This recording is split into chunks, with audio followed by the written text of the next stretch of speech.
Hello, I'm Alexander, I'm Christopher. and together we are the Evats, father and son. GDP. Can you explain the history and the context and the effects that measuring GDP has on today's society? So it was all to do with measuring what was important for a war effort, but not for a peacetime effort at all. And in fact, the creators of the GDP measurement, which stands for Gross Domestic Product, recommended that it never be applied in peacetime, that it was totally unsuitable.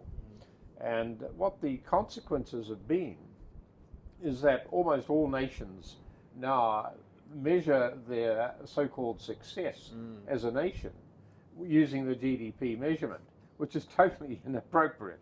It covers some of the aspects that are important, but many of the most important aspects are totally left out of that measurement. And we can see the consequences of that today with the effect of global warming, of pollution, of desertification, and etc. We know the downside of that. A lot of the value in society is quite outside the buying and selling and the use of money. So many of the human things that we do that are vitally important for us to be happy and to be able to survive and thrive aren't measured. What is an alternative measurement system that governments can implement? What do we see today? Well, what's needed is a grander, a more comprehensive measurement than just focusing on GDP, which only measures the financial transactions that take place within a society. So some of these transactions may measure the cutting down of forests, for example, the cleaning up of pollution, and all the corrective measures that we need to take to clean up the mess that we may have created. Now, what we need to do is move beyond that to have a more holistic measurement beyond just the narrow focus of financial transactions. So we're looking at the health of the well-being and also how strong that society is in the ability to be able to support itself.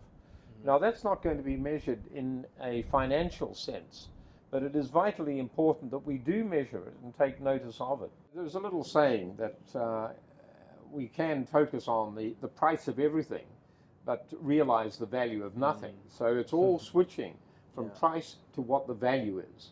And this is a shift of consciousness.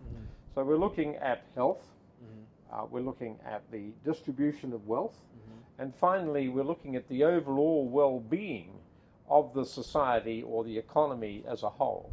And that includes, of course, the natural environment, because everything is based on the natural environment. And if that fails, then everything above that also weakens and then fails.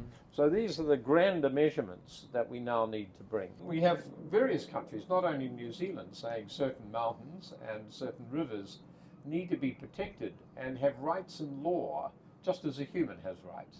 And they have trustees that make sure that that particular national asset, in the case of rivers, maybe lakes, is looked after, because it serves the whole. And therefore it's a very important resource to be cared for. Now, Costa Rica is doing the same. Then we have the coming together of different countries to support each other in the same sort of directions. Scotland, Iceland, and the Nordics. And they are a classic example of a whole region that's placed the people first. And we can see the thriving here. The Nordics are a role model for the world.